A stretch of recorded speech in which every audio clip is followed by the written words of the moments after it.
Saudi pro লিগে বড় ব্যয়বহুল ক্লাবগুলোর সঙ্গে পাল্লা দিতে অর্থনৈতিক শক্তির ঘাটতির কথা স্বীকার করলেন আল নাসর কোচ জর্জ জেসুস।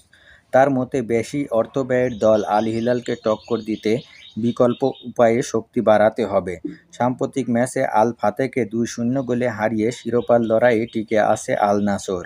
আর এই ম্যাচ দিয়ে 3 ম্যাচ পর মাঠে ফেরেন অধিনায়ক ক্রিস্টিয়ানো রোনালদো।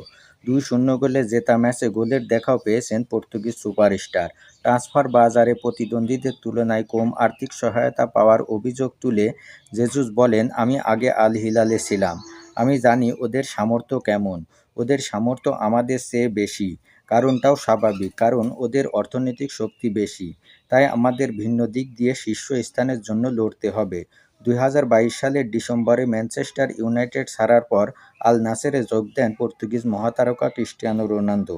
তবে এখন পর্যন্ত সৌদি ক্লাবটির হয়ে বড় কোনো উল্লেখযোগ্য শিরোপা জিততে পারেননি তিনি।